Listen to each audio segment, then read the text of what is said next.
Hey, good morning, buddy. Good morning, Peter. Good morning. Wow. With you. So good to see you. I know. And what strange circumstances, right? Who would have ever guessed? Insanely. If you had told me that, okay, if like a year, like 6 months ago, if you had told me you're going to be stuck in a house, you're going to be on Zoom, the entire world's gone digital, and there's no more toilet paper left, and then ask the question, what happened in the world that caused this? You're like, toilet paper shortage? Yeah, I mean, of all the things to hoard, too, toilet paper is not the first thing that would have come to mind. Bacon, alcohol. Yeah. Listen, it's a crime that there's a shortage of Amarone anyway. Yeah, it's been definitely interesting, and really, of all the people I wanted to talk to in this strange circumstances, you would be top of the list because together our brain trust is interesting, and we are facing interesting times. So why don't we get started? I'll do quickly. My name's Adeo Ressi. I'm CEO of the Founder Institute. Peter Diamandis. I'm the founder, executive chairman of the XPrize Foundation and executive founder of Singularity University. Author of a number of books. We'll be talking about one of them here, and a lot of my companies. I'm now about 22 companies in. A lot of them are in the health, longevity, vitality space. And let's not forget ISU. International Space University, Abundance, my Abundance ecosystem, Abundance Digital, Abundance 360. And anyway, and most importantly, a dear friend of Adeo's, at least I count myself as such. Vice versa. And, there's so many things to talk about, Peter, and we're going to get to your book. We'll get to it all. And we're going to take questions from the audience. Yeah. So one of the important things that I ask everyone attending to do is, as Peter and I go through various things, get your questions in the chat. My team will register them, and we're going to try and get to as many questions as we can. But I want to open with the sort of lack of leadership in the world today, and what your thoughts are on how we're going to sort of come out of this better than where we started. And I have thoughts on that, but I want to hear what you have to say first. Yeah, there's a lack of clarity of leadership, and there's a lack of cohesiveness of leadership. Right, we've got fractionated directions across the board, and the challenge is that this is not the only crisis that we're going to face. I mean, you have been part of the XPrize from the very earliest days, and every year XPrize sets a theme.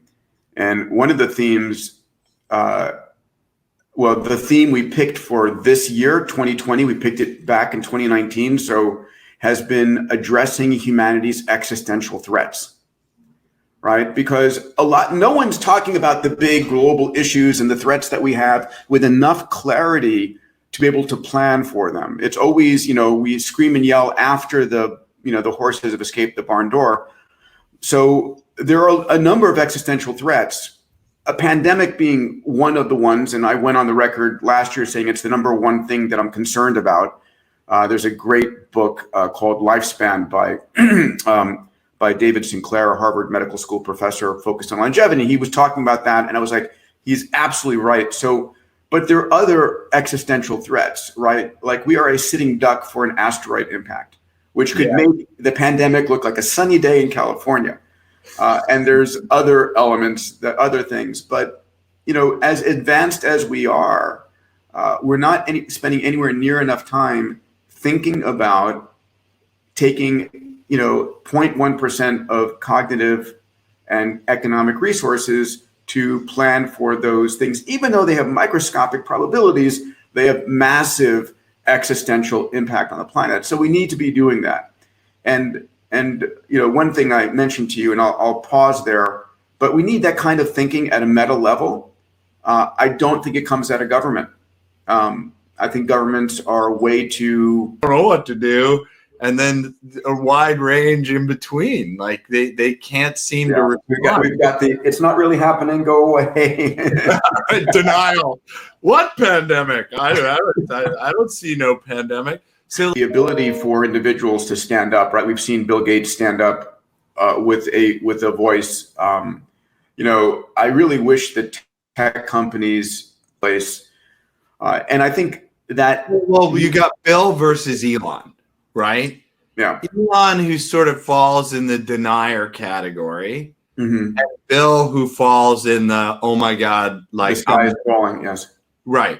And let me ask. So let's just go with you for a minute. I've got two camps of friends, and I'm wondering which camp you fall in. Camp number one is like, we need to get right back to work. Like what's going on here? Another camp of friends who's like, this is needed to show us weaknesses in the system, an opportunity to reset. Where do you fall in that spectrum? I come out and I hope everybody watching is healthy and safe. And, I've had friends who have been on ventilators, so I understand how real this is. But I call this a practice pandemic. And it is. Yeah, me too. But I had a good friend, young woman, die 2 days ago. I understand. But I've also had more friends die from auto accidents and from suicide than have been touched in this. And there we have a lot of pandemics of challenges and problems to deal with. But in terms of, one of the things I mentioned to you is I'm actually optimistic and hopeful for a number of reasons. Do you mind if I launch into that for a second? Go. So you're in the camp of, and I agree, this is a practice pandemic. But before you go into your optimism, can we get a grade? Are we like an A, B on the A to F scale? On what? On grading on what? Well, if it's practice, right? We definitely have flunked big time. It's like we weren't ready, and it's like so. Oh my God, I totally agree. We are, maybe an F plus if there is such a thing, right? There's no rioting in the streets, at least in the U.S., which is okay, fine. Then it's a D, because if it could have been a lot worse in that regard.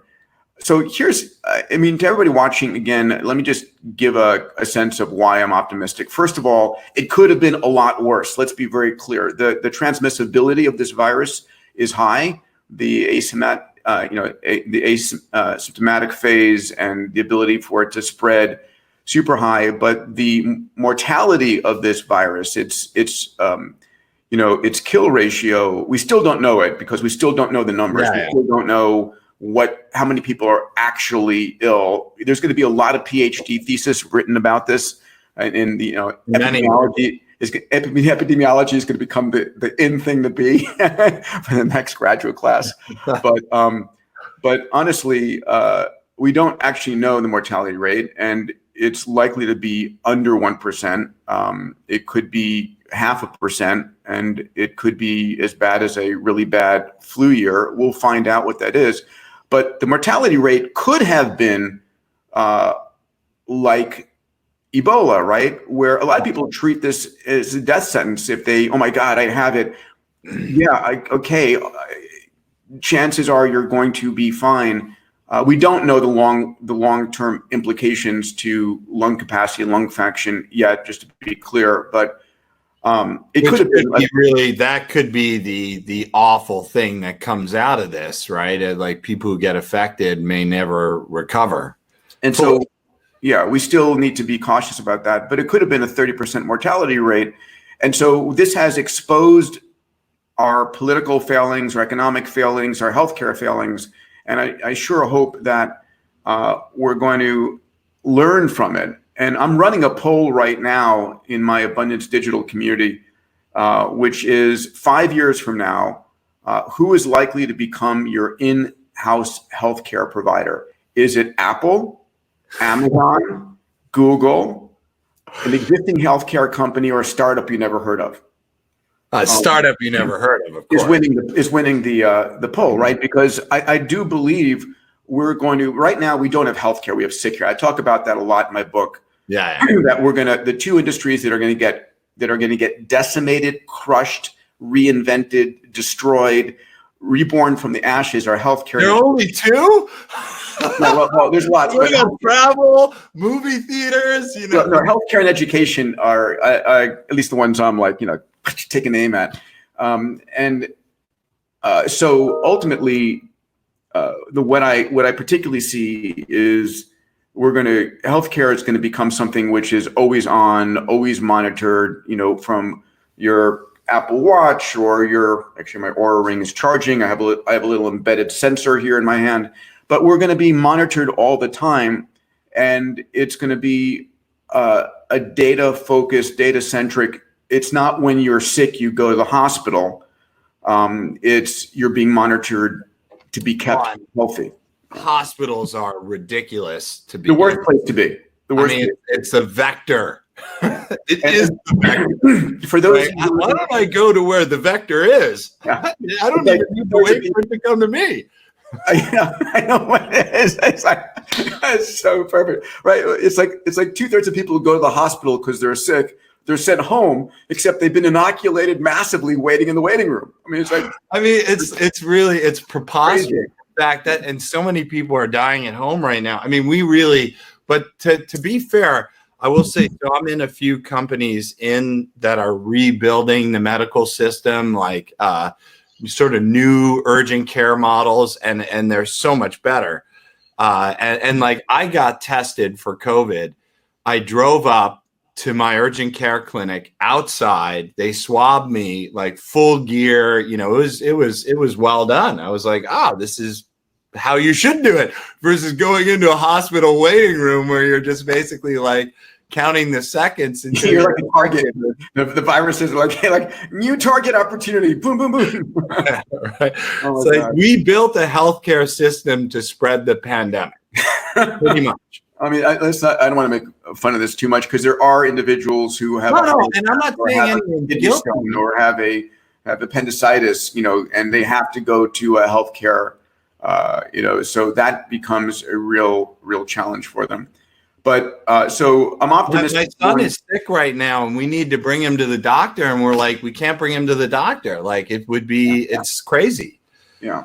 So I'm optimistic because it's not as bad as it could be, and we're going to learn a lot. And we're going to learn, in my estimation, it's going to be not the government that's learning from this, it's entrepreneurs.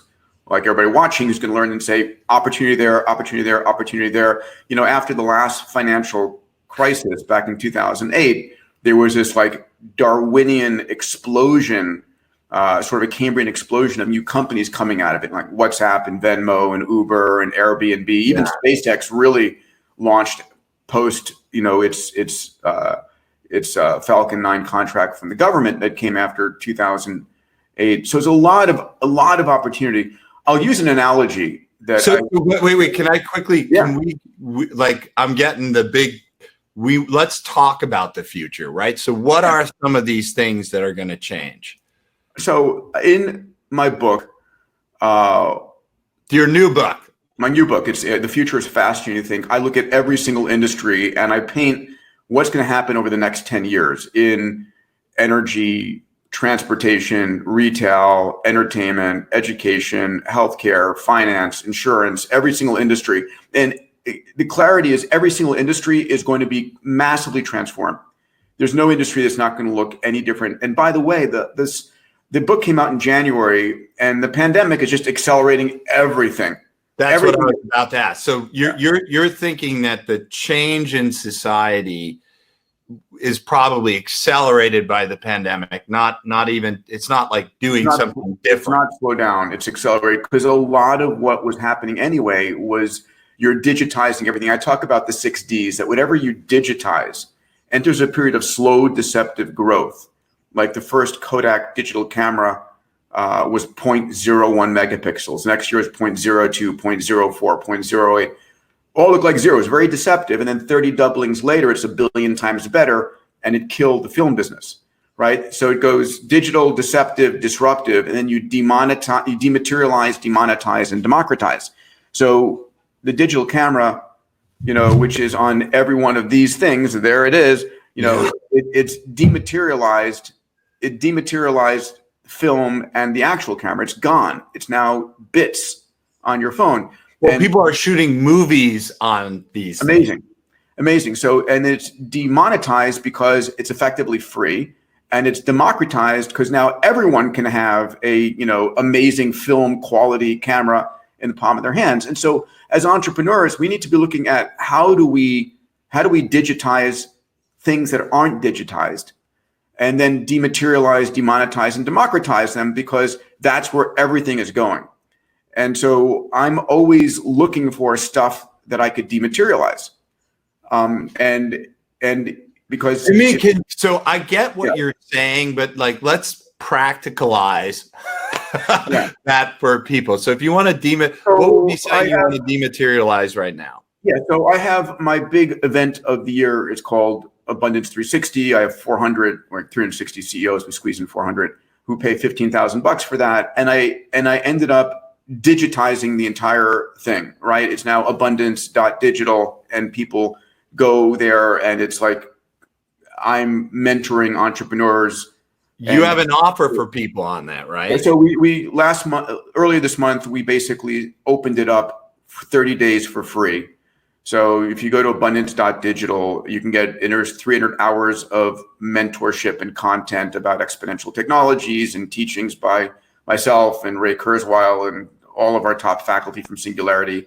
And it's just, if you're interested during downtime to give yourself an exponential tech mindset and tech sort of grounding and learning, I love it. We have an amazing community of some 5,000 entrepreneurs in that. So that's great. We'll put the link in the chat. Everyone should definitely sign up. What's another dematerialized thing that you're looking at? I'll give you a perfect example at a big scale. We all have lived through it. So, Blockbuster got dematerialized by Netflix, right? And poof, went away. So we were building in my company, Human Longevity, we were building these health nucleus plants, facilities that we were building and owning. And then we said, let's not do that. Let's instead take our software stack and make it available to facilities that already exist around the country. And then essentially we become the software stack on top of existing facilities instead of owning the entire stack ourselves. So the question is, 3D printing is dematerializing to some degree supply chain and warehouses. I got to stop and think about other examples. And we need that right now because our supply chains are getting fakaked, right? We got a lot of questions coming in. I want to turn to a few of them that are kind of related to this, because Christine's asking, can the legal system catch up with all this dematerialization that's happening? And how do you see the legal system catching up? Which I think is an interesting question. So Christine, that's a great question. It's not only the legal system, it's the political system of the political parties supporting incumbents. So I bet the internet snuck up on everybody. And Adeo, you were in the thick of it in the beginning. And the internet basically decimated so many industries, the advertising industry, the entertainment industry, and so forth. And if those industries had been awake and aware, they would have pushed back heavy through legislation and regulation and so forth, but they were clueless. And so the other analogy I use is the following. 66 million years ago, an asteroid came down and did a massive disruption of the environment of Earth. And the dinosaurs who could not adapt fast enough died. And it was the furry little mammals scurrying around that were able to evolve and adapt and then became us, the dominant species. So the asteroid that just hit, there were two asteroids. One was exponential technologies, right? AI is a massive asteroid changing everything. But another asteroid that just hit was this pandemic.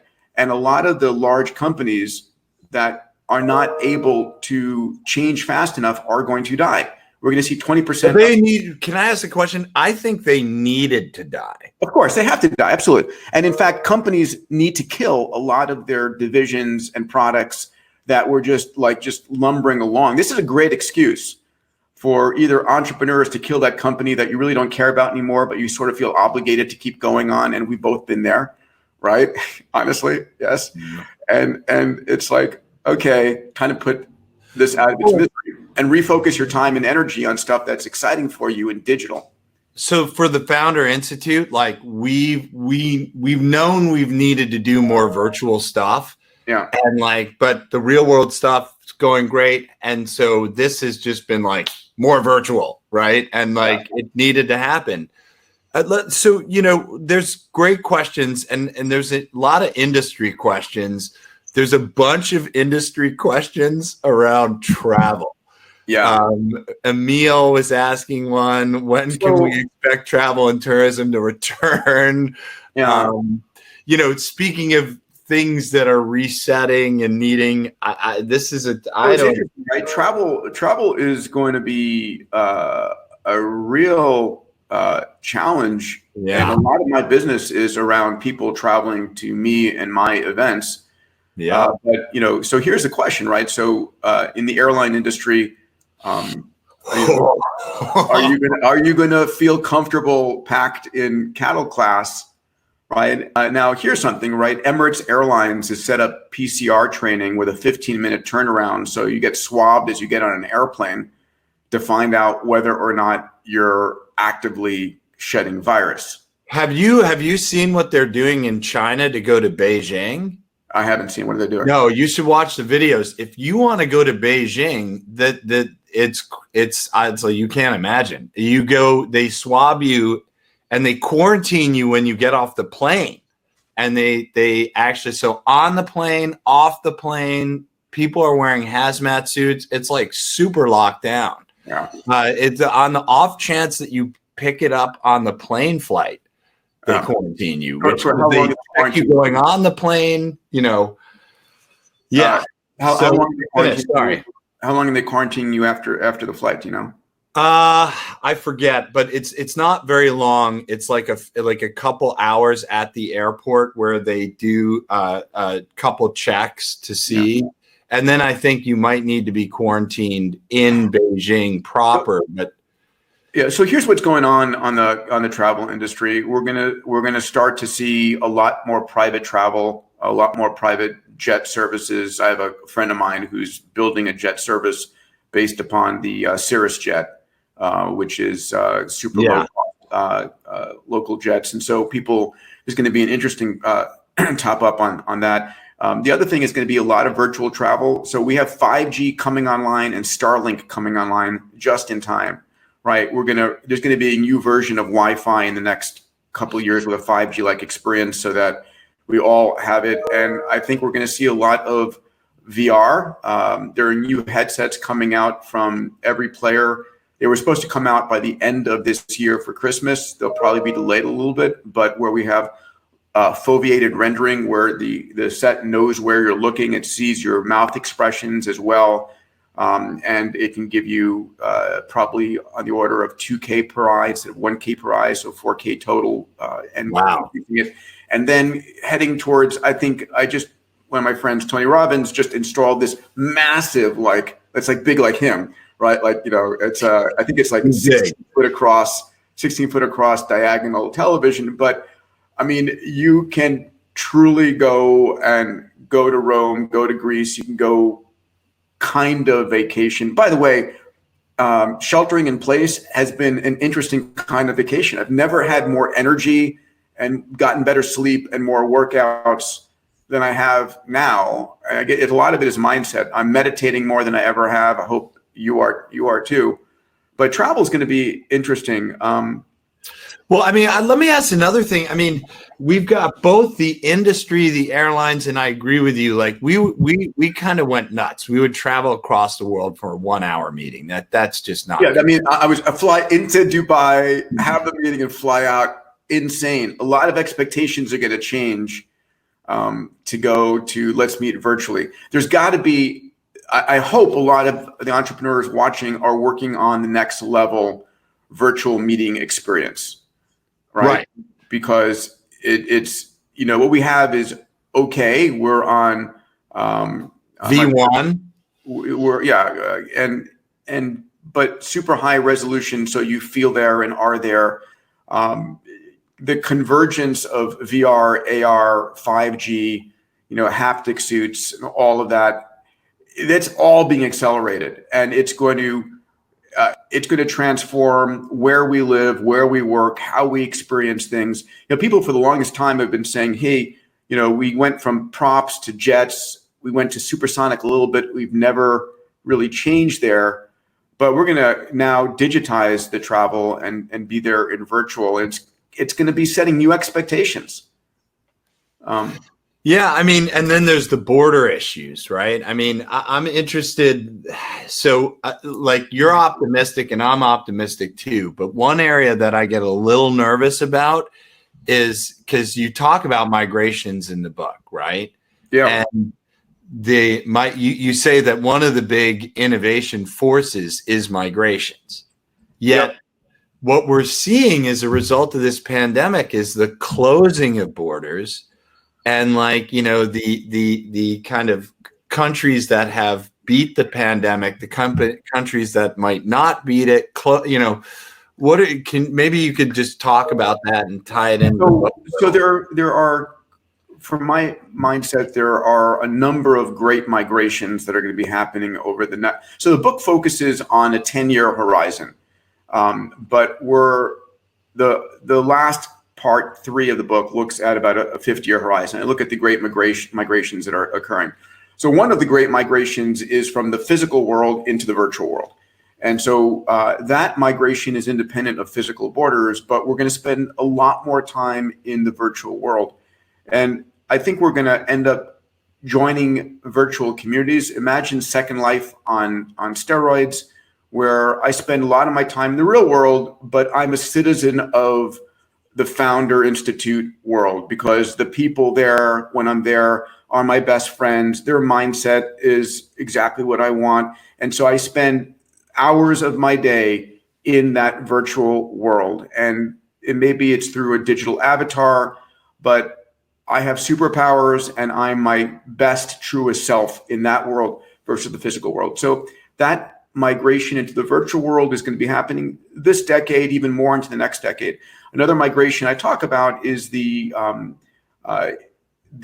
environmental migration. As rising tides and seawater levels, people are going to become migrants because their home is underwater.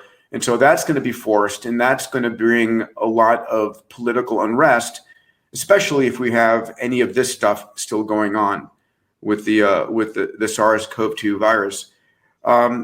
The other migration that is happening, which is exciting in the 15 to 30-year time horizon, is as we connect our neocortex to the cloud, right? So Neuralink, Kernel, the work at Facebook, Google, at every military operation is working on how do I connect the 100 billion neurons in my brain, the 100 trillion synaptic connections to the edge of the cloud, where I can think and Google or increase my cognitive capacity, increase my intelligence.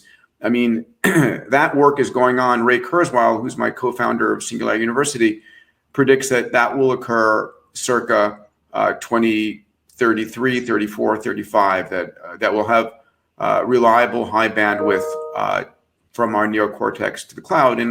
And that's a crazy thing to think about. I call it a meta intelligence. When you're connected, I'm connected, and all of us, we have 1,126 of us on this conversation. When we're all connected and we know each other's thoughts and can connect at a level of intimacy, and you say that's insane, but I remind you that each of us, we're not a single life form. We're a collection of 30 trillion individual cells in our arms, in our brain, in our head, all of us, and we think of ourselves as one. But when we connect in this meta intelligence, I love Star Trek. I give it credit for everything. I love Gene Roddenberry's mindset. The one thing I didn't like about Star Trek was they made the Borg evil. So think of this as the kinder, gentler Borg. And then the final migration is our migration off the planet to space. Yeah, I was gonna say, dude, shouldn't that be number one? No, it's like, it's like I gotta save the best for last. So, but it's also kind of the soonest. It's gonna happen in our soon. Yeah, well, we'll see in the next. I mean, Starship. I mean, you and I both know Elon very well. They're still working. I mean, he is like head down. He's gonna spend every single penny he has getting the human race off the planet. And it's pretty funny. Everyone else is shelter in place, but SpaceX. Yeah. Well, one of my companies, we can talk about this, a company we spun up a month ago as a division of the largest testing and vaccine company on the planet out of China and Taiwan. It's called COVAX. And we just had calls with the SpaceX team about doing blood antibody testing for all of SpaceX. And we're gearing up to million tests per day. And anyway, it's insane. And the antibodies on COVID-19. These are all COVID-19 tests. These are blood antibody tests. So we got near 100% accuracy, no false positives. And it's let's stay on space. I want to come back to that in 1 second. So let's finish the space thing, and I want to talk about that because there's a bunch of questions about how. So Elon and Bezos, God bless them, they're gonna battle their way off the planet. Elon's gonna make a side stop at the moon on the way to Mars. Jeff's gonna focus on the moon, and then O'Neill colonies in orbit. But Starship is extraordinary. It's what I'm a space cadet since I was 8 years old. And for 40 plus years, I've been dreaming that Starship would come to existence. And here it is. It hasn't launched yet, but it's like I've zero question. Anybody who bets against Elon is just, betting against inevitability. Yeah. So that's great. And they're working right now. I mean, he's always said the 2020s, it is 2020. And a lot of this is about the decade of change. So I would say that space, I mean, what's your feeling of you and I are sort of insidery on this, you maybe even more than I am these days. What's your feeling on this decade being the decade of space? But leaving aside what you want. Yeah. We will get to the moon, the next humans on the moon through a private development, right? The government will fund part of it. Yeah. But Bezos and Musk will get humans on the moon. The original target was 2024. My guess is that will slip by 2 or 3 years, 26, 27. But different than last time, once we do it, we will have a regular capacity and capability. It's not flags and footsteps, which was like a mad dash to get there and leave no infrastructure behind. This time it's being built with a full stack to get there on an easily recurring basis. And once we're on the moon is, energetically 2/3 of the way to anywhere. And so it's beautiful because the moon what we just saw was the Trump administration approve something that I've been dreaming about for years, which is you could mine the moon, you can get minerals from the moon. And the only way the United States, for the Americans here watching, is the only way the United States opened up was because of land rights, because of railroad, rights of way, because of gold mining and so forth. That the economic interest, I call it an exothermic economic reaction, like being able to build stuff that gives off more money than it consumes. And then it just poof, it's going to happen regardless. Now we need to put some good regulations on not to destroy the moon visibly from the Earth, but right, you don't want to see giant more holes than I don't want to see the Pepsi logo, across the night sky, carved as a mining experiment. Yeah. So you brought up 4 migrations. Are there any other big ones? And what do you think is the next one? Is it space? I think the migration into VR is happening right now. That's probably the first one. So I think VR is happening. And then space is going to be slow, but catching up. And we talk about we're kind of screwed on reinventing government because government doesn't change gently. It changes through revolution. last time any government got gently transformed from an autocracy to a democracy, or from a representative government to a true democracy, gently has been never. So, it's like right, that last time. Yeah. So it's either you have to actually start with a blank sheet, or you need to be ready for. Well, we're transforming into an autocracy here in America. We are. So, but I think we're going to see government experimentation in the virtual world, and then we're going to see new governments in space. Yeah. Wow. Interesting. Well, there's so many questions. I don't even know where to begin. I guess why don't we keep one thematic to that, which is from Sudashan and Pedro were asking about protectionism, and do you think countries will go back to, being protectionist and trying to make everything locally, or speaking of governments, or do you think it's going to continue this massive global decentralization once we get through the pandemic? It's going to be both. There's no question that people will work on creating local supply chains and manufacturing, but that was happening anyway. 3D printing was making that happen anyway. I mean, so here's a perfect example. You and I, Deo, have watched SpaceX grow from like week one, where Elon was building Falcon 1, and it's amazing. And one of the things that he did was he completely verticalized all manufacturing. It's like he gave the middle finger to the suppliers who were charging 10 times too much, and say, screw you, I'm going to produce it 10 times cheaper and then sell it and put you out of business, which he did in a lot of different places. But I was always like, who could possibly compete with SpaceX? And then here comes this amazing company my venture fund is invested in, called Relativity Space. And so it's a young 23-year-old from Blue Origin, Jeff's company, and like a 24-year-old from SpaceX, who get together with the idea of, hey, how about we 3D print the entire rocket, like the entire rocket?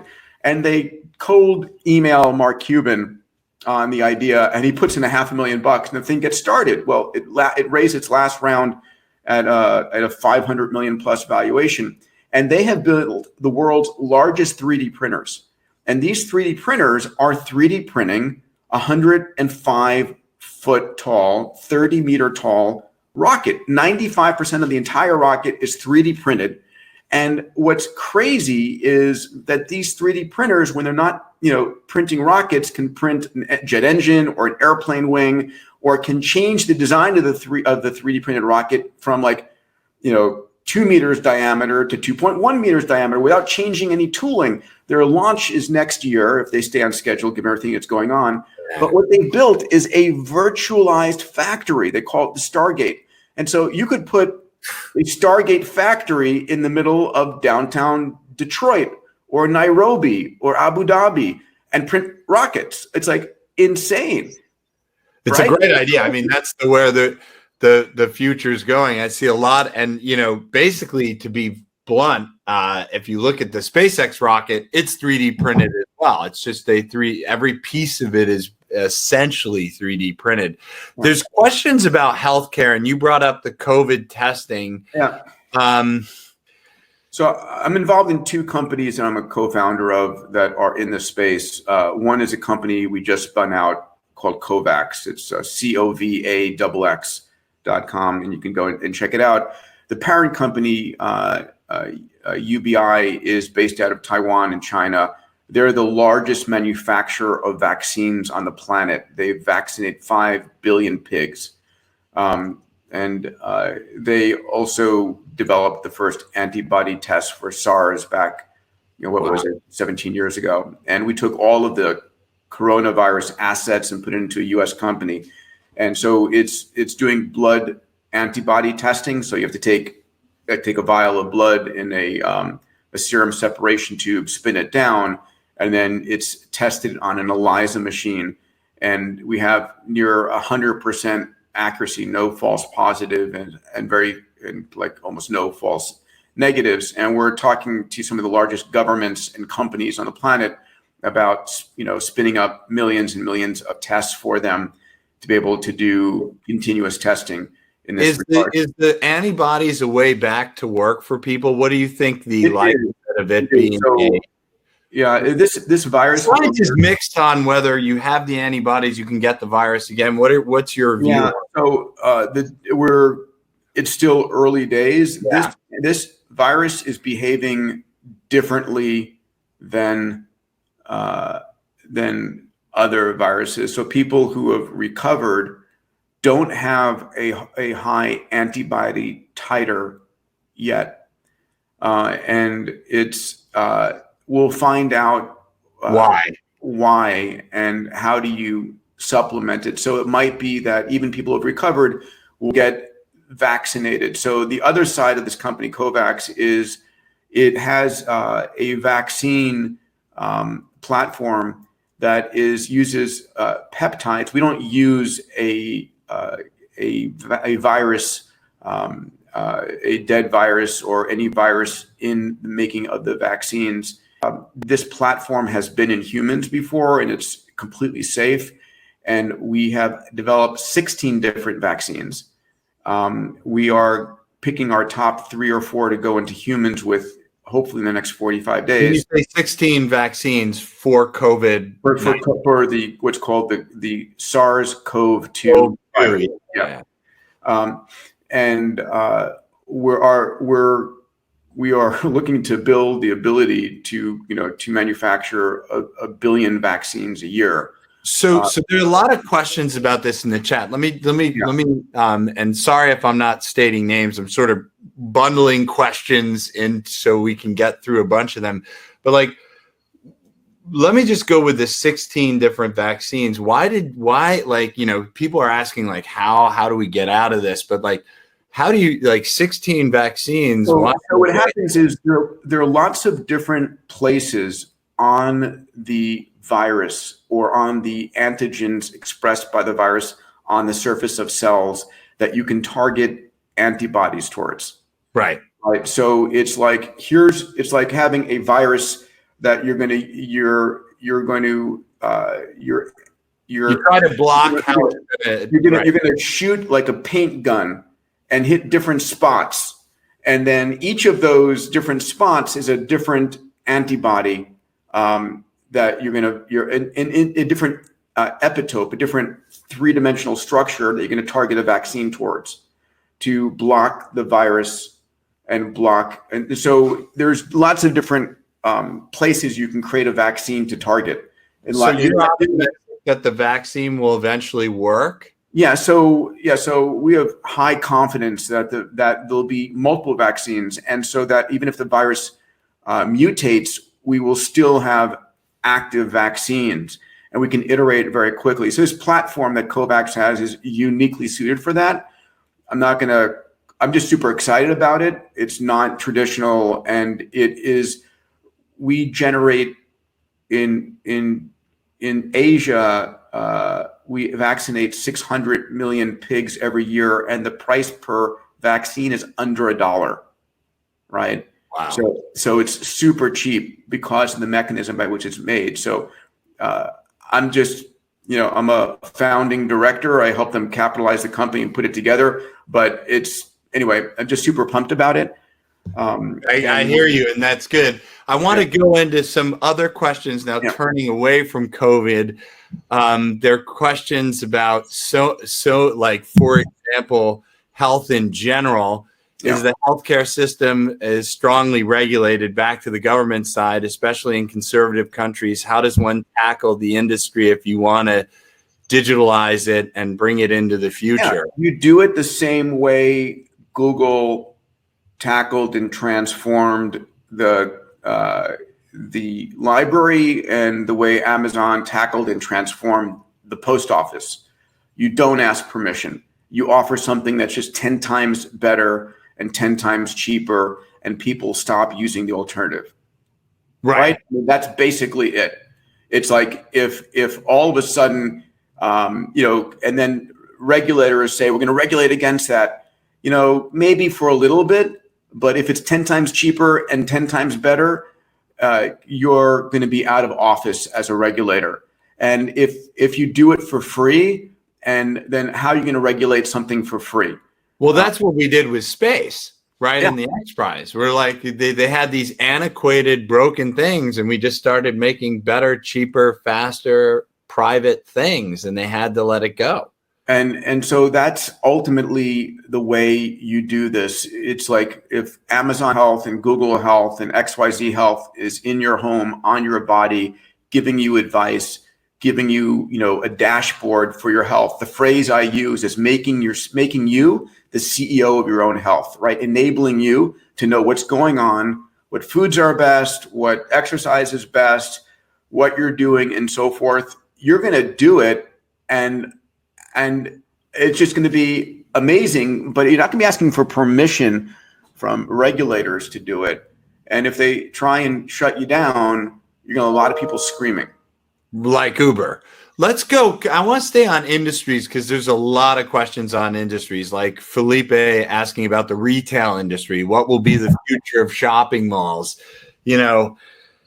Oh, that's a toughie, right? Because like they were already dying before and I like to say if something was dying before the pandemic started and the pandemic came, it's just going to accelerate the deaths. So what are your thoughts? Yeah, I mean, this entire pandemic, maybe it was planned by Amazon, but Amazon's hitting all new stock prices, right? I mean, this has taught every single person who was ever resistant about buying online is now shifted and realized how automagical it really is.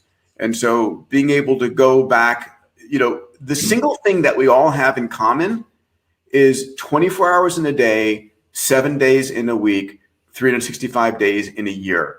We all have the same amount of time in our daily lives. And so if something can save us time, it is the single most valuable thing that we ultimately have. And if I can get stuff cheaper and not have to get in my car and drive a mile to the store, but I can wait until this afternoon or tomorrow, oh my God. So these things are crushed. So, we're going to have so many bankruptcies from the small retailers and the small restaurants. They're all going to have to reinvent themselves as anti-fragile, which is going to be a delivery digital front end. Now, the nice thing is Amazon offers the ability for you to digitize your products, services, your business on top of them and get the same economics that Amazon has, because they're a platform play. And so the better you do, the better Amazon does. So it's a rising tide floats all boats mindset, which is great. But there's some counter argument to the all digitalization, and there's a bunch of privacy concerns. Yeah, right. There's going to be entertained, but I'm going to go to the mall just because I want to get out of the friggin' house and I want to go and do something. So destination retail, it's just going to have, you're going to have to focus on the experience to get people there. Have you seen the store beta? Yeah. So beta, I know beta well, right? So experience, the thing they have to be careful about is people coming to touch, feel, entertain themselves. And then go buy on Amazon. Yeah. And so you have to integrate that. You have to have one touch shopping in your store, right? So you can have it where, and this is, again, the consumer interface is so much opportunity for entrepreneurs. So what's the experience for any store where I go in, I touch it, I feel it, there it is. I literally, it's my thumbprint, my iris scan, not some complicated logging on process, my phone app, and then boom, it's ordered. And the store gets credit and, pays less to Amazon or whatever the case might be. But I would love that, right? Where I can buy it right then and there, super easy, and it's waiting for me in the front of the store or it's delivered to my house, my option. But right? again, it goes back. There's so many questions, Christine, Patrick, et cetera. Like, do we want this level of privacy invasion? And like, is that an area of regulation or? We don't have it's, I wish So we had. oh. Does privacy even exist? No, it doesn't. It's like I went on a massive speaking tour after my book came out, and I was in symphony halls in like a dozen cities, and like 3,000 people, and I would ask the question along the way, how many people here truly feel that they really have privacy, and nobody raises their hands. We're living in a world where an AI can read your lips from 100 meters away, where I can shake your hand, grab a few skin cells and sequence you, where the bits and data are flowing everywhere. Now, the good news is that in a world of radical transparency, which is what I'm talking about here, evildoers have a harder time of doing stuff in secret. But I think there's going to be a shift in mindset where people want to believe they have privacy, but in the back of their mind really realize they don't. So it's going to change human behavior too, right? Be careful. Assume that whatever you're writing or saying or doing is out there.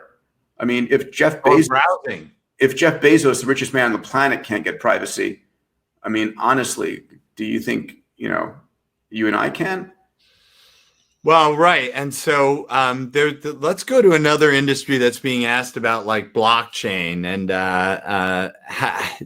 because that's a lot of the blockchain community is based on like transparency, but also privacy, right? And like, so maybe what are your thoughts on cryptocurrencies, blockchain?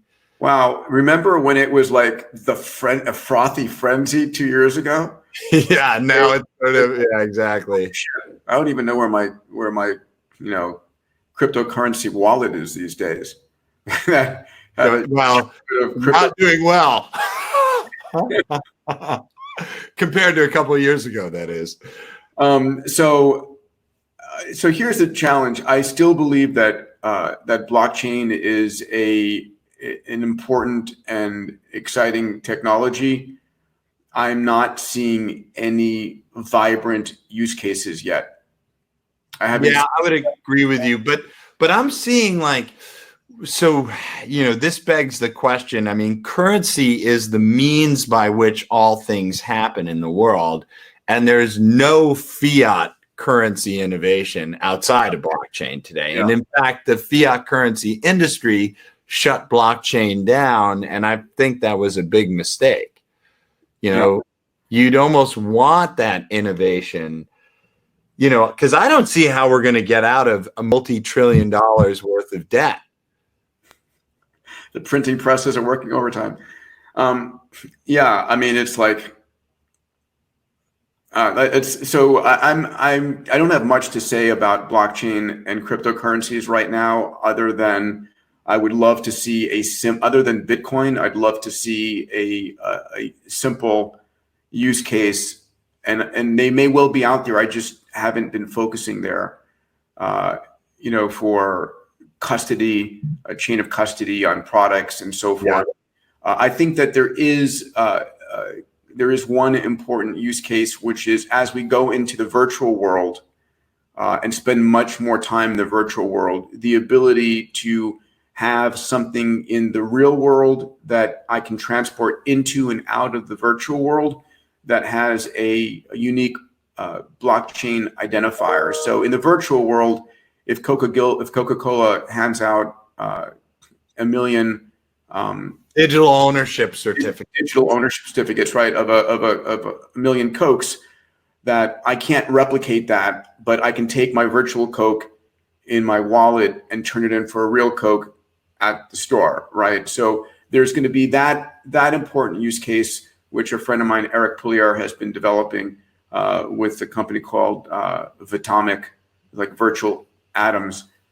systems, but I'm still waiting for other ones. A good use case. All right, well, we're winding down in the last few minutes here, and there again so many questions. But I guess I like this one from Mike. Yeah.